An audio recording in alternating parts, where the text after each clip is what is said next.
So here we are again. Moving on, next couple of sections here, 9.4, 9.5. We'll spend a couple of days doing this.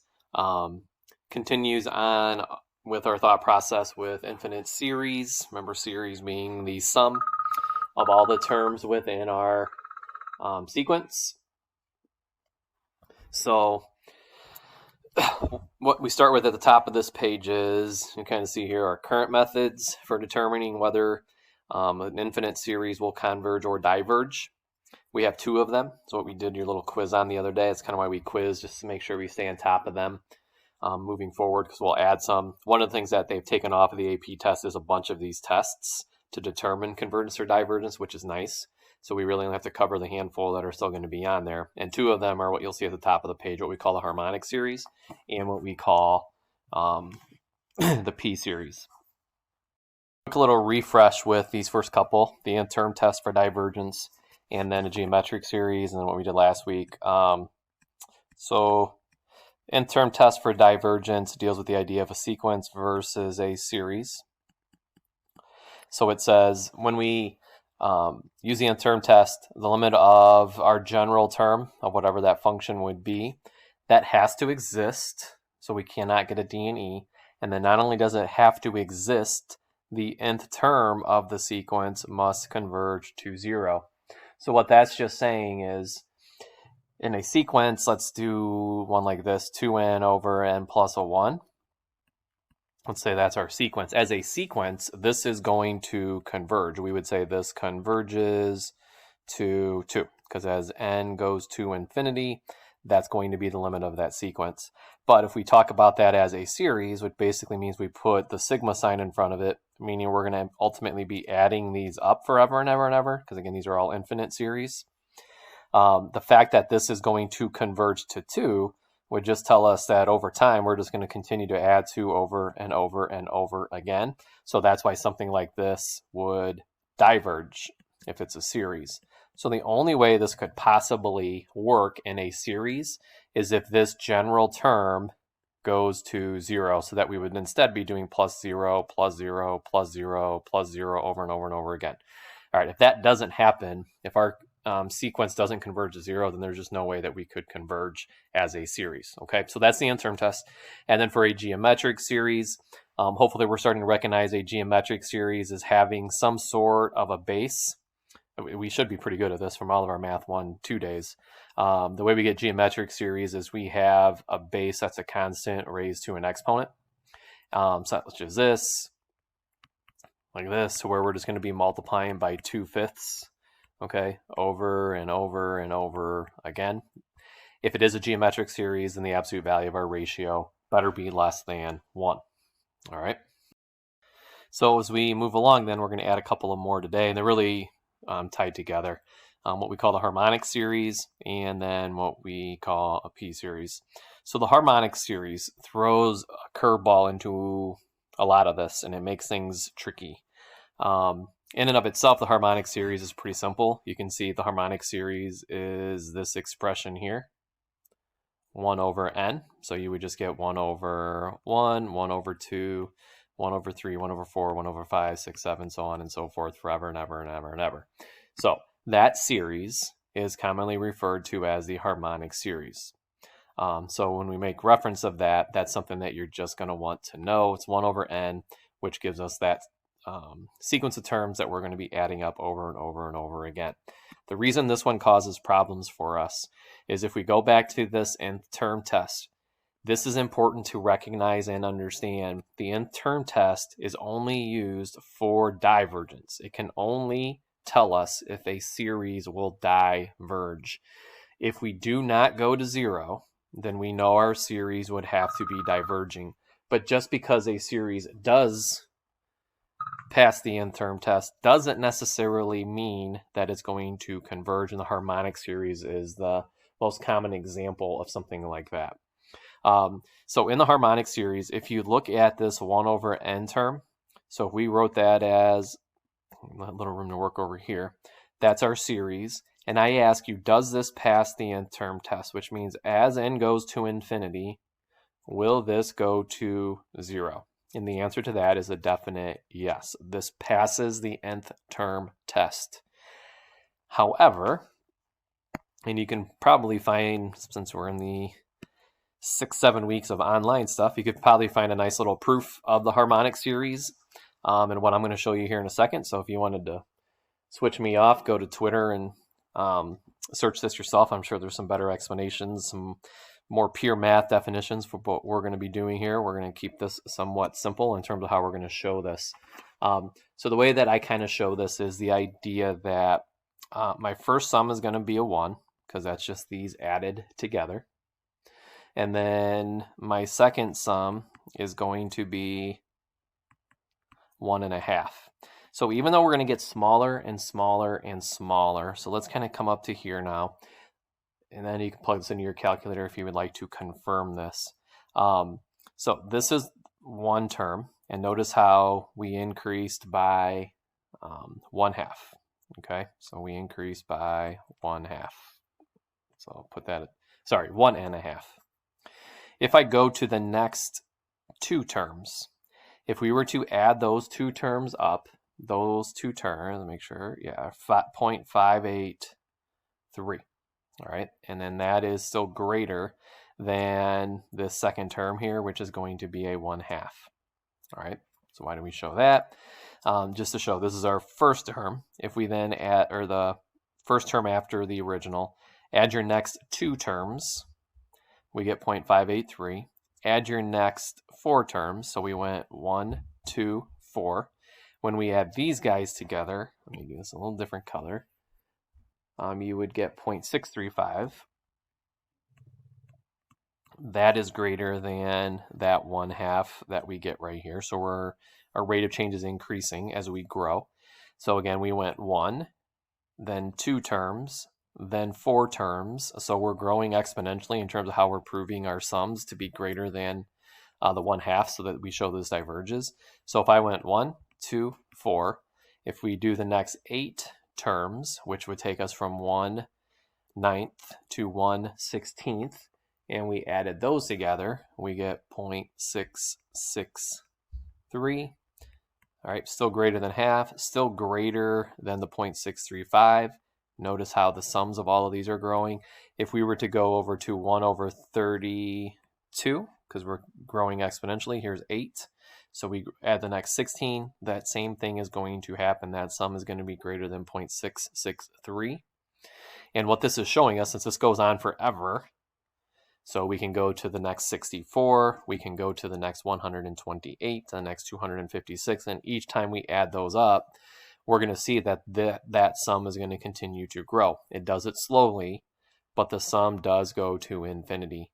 So what this is telling us is the harmonic series passes the nth term test, but it still diverges. So it just kind of shows us that just because we pass the nth term test doesn't mean we can make the conclusion that our series is a converging series, okay? And that's what I write out here. This is an exception to the nth term test. It does pass the nth term test. As n goes to infinity, our limit is 0, so it's passing the nth term test. However, the series does not converge. So it is important to understand, again, it's called the nth term test for divergence. We can only prove divergence with the nth term test. It doesn't mean anything in terms of actually if it converges, okay? So we also have a p-series. P-series is a variation of the harmonic series. A p-series, if you look at what I have written down, I have 1 over n to the p. It's really any constant in the numerator. It doesn't have to be specifically a 1. And then you have your variable, and then the p is your exponent. This is what we call a p-series. Let's go with the 1 because it'll be the most recognizable and easiest to understand. So let's go with a 1 on top. Number 1 is saying if p is a 1, so think about what that would mean. If this exponent is a 1, I would have 1 over n. Well, what we've just found there is the harmonic series. Okay, so we already know that diverges. That's why we did the top half of the page. If p is greater than 1, so if we get 1 over n squared, 1 over n cubed, anything greater than 1, then this would converge. And then if p is less than 1, so the simplest one probably, that would be less than 1, would be a 1/2. So if I give you like a 1 over root n, that is going to diverge. Now, we have some other tests that we don't have to do, and now that the school is only allowing me to really supposedly teach you a couple days a week, going to make sure we keep things very streamlined. But one of the things we would have done before is there's what we call an integral test, and the integral test proves these guys. So again, if you're really curious, why does this, if the p is greater than 1, converge? Why does p being less than 1 make our series diverge? Again, you're on YouTube right now. Do a quick pause, look into that a little bit. You could kind of find why that works. For our sake, you just need to get that memorized, okay? So now, where this gets a little sneaky now, all of these are thrown together. So what we have to now do is keep all of these little tests straight. We want to do the n-term test. We want to identify if it's a geometric series. Is it a harmonic series? Is it a p series? And when they're all thrown together, it gets a little bit trickier. The first thing we are going to do for every single problem, though, is the n-term test. If it doesn't pass the n-term test, then we know it diverges, and there's really no need to explore all of these other options. Okay, so if it doesn't pass the n-term test, we're done. We don't have to worry about anything regarding the harmonic series, geometric series, or a p series. So let's actually jump to number 2 first, just for that purpose. When we look at all of these series, so I think I got 9 of them here for you. Any series that we look at now, and we are asked to determine if something converges or diverges, the first thing we want to do is see if it passes the n-term test. So if we look at number 2, what we first have to do is identify, does this sequence of terms go to 0 as n goes to infinity? So this gets into our whole rates of change, which rate is faster, which one's slower, how can we identify that limit?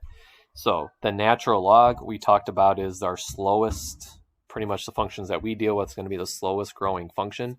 So even though root n does it slowly, root n is the faster growing function, and that function is on top. So this limit is infinity. And term test says it has to be 0. It clearly is not a 0.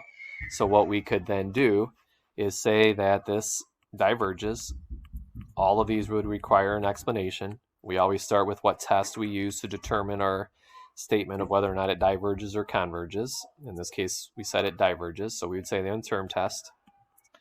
And then we would say the limit as n goes to infinity for our general term was infinity and not the 0 that it is supposed to be. N-term test starts every single problem. All right.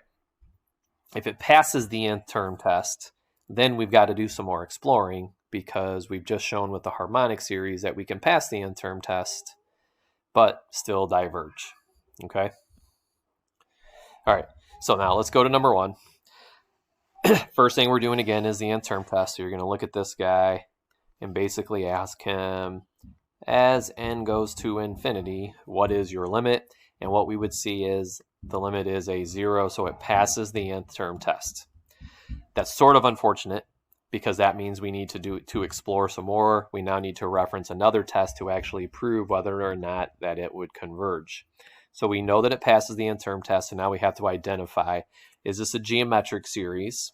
And it's not. A geometric series is going to look something like this. You're going to have some bases raised to some exponents with a variable in the exponent, so definitely not that. What we are dealing with here is, you really can call it either or, because the p series and the harmonic series are ultimately the same thing. So we can see that that's not going to be a geometric series. So think about what would happen if we start with 2 and just plug it in. You would get 2 minus 1 in your denominator. If you then plug in a 3, you get 1 over 2. If you plug in the n value of 4, you're going to get 1 over 3. So what you basically then have is the harmonic series. So not only is 1 over n the harmonic series, but as long as we're really just adding or subtracting a 1 or any constant, add a 1, add a 12, we would still ultimately be able to call that the harmonic series. Okay, so with this one being in the harmonic series exactly, so 1, 1.5, 1/3, 1/4, 1/5, this thing diverges, and then the harmonic series speaks for itself. Everybody knows the harmonic series diverges, so if that is the case, we can just say harmonic series.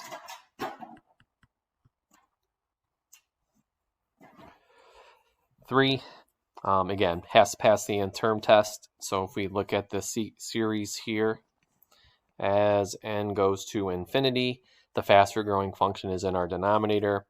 So this definitely has a limit of 0. So it passes the n-term test. All that means is we have to explore some more with our other tests to determine if it's actually going to converge. This one, hopefully, after having done the geometric series last week, doing your little quiz last week, we would be able to see that this is a geometric series without having to write all those terms out at this point. And because it's a geometric series, we can say if it diverges or converges pretty quickly, and we would hopefully be able to look at that, knowing how geometric series work, and know that that's going to converge. And then we would say because it's a geometric series with a ratio whose absolute value is 1/10. So if you did have to write this out, you would get 1/10, and then you would get 1/100, then you would get 1/1000, so on and so forth. So our ratio is 1/10, that's less than 1, so we would know that converges via the geometric series idea.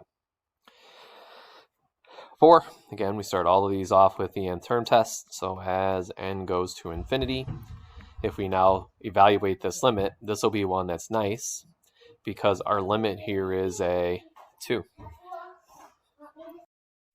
So because this does not go to 0, it fails the nth term test. So we can say right away, without having to worry about anything else, that this diverges nth term test.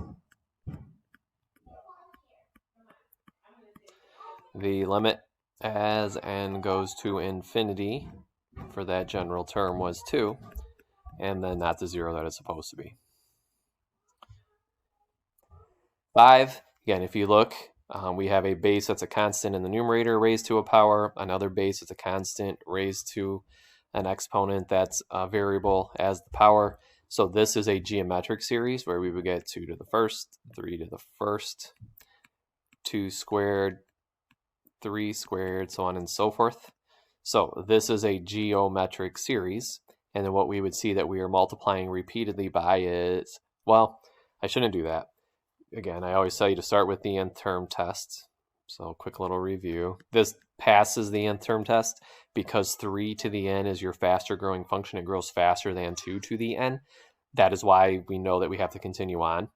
And then when we look at that, we could see pretty quickly that this is a geometric series, hopefully. And then what we would be multiplying on top is 2. What we'd be multiplying in our denominator is 3. So our common ratio with this is a 2 over a 3. So because of that, we would say, that this converges because it's a geometric series with a ratio whose absolute value is equal to 2/3, and that is less than 1. 6, I always start with the n-term test.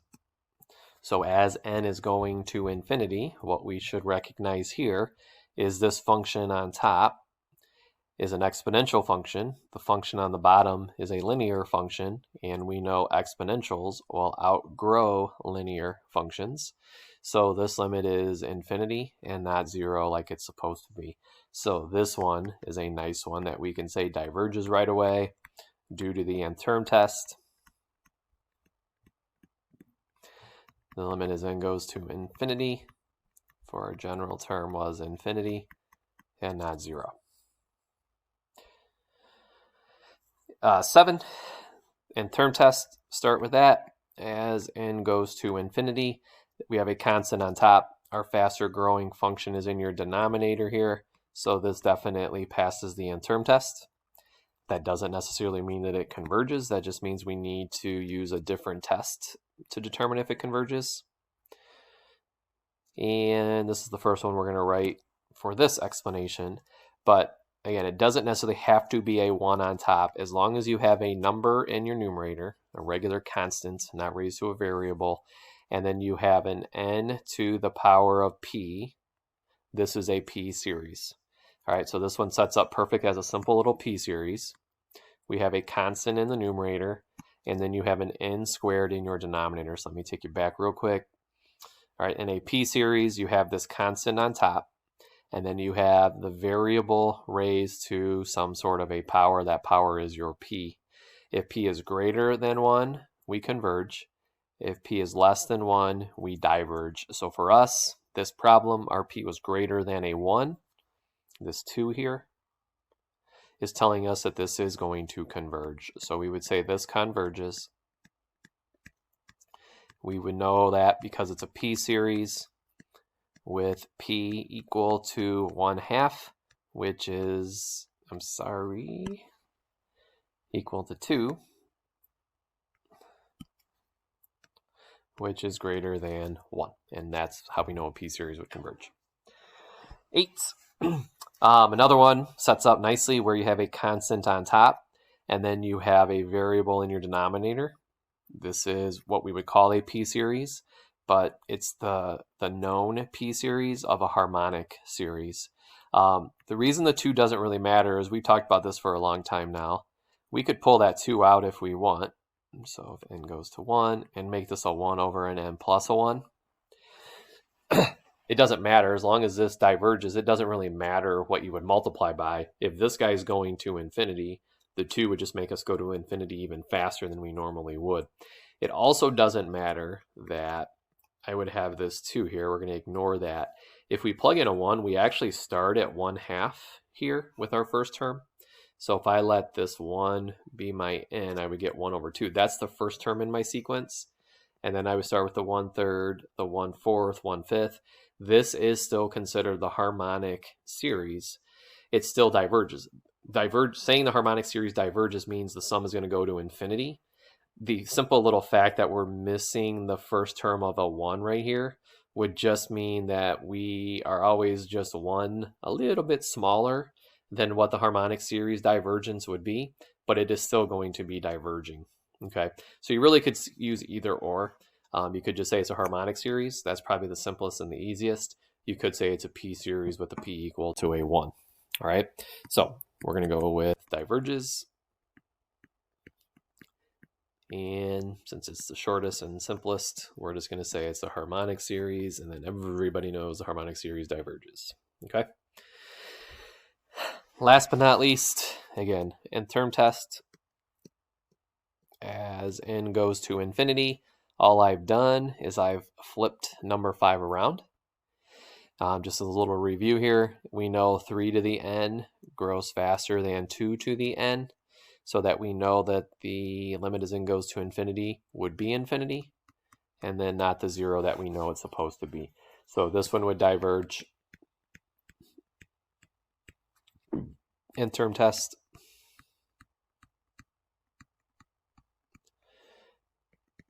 And like the others, we would say limit as n goes to infinity for that general term was infinity, and then not the 0 that it's supposed to be.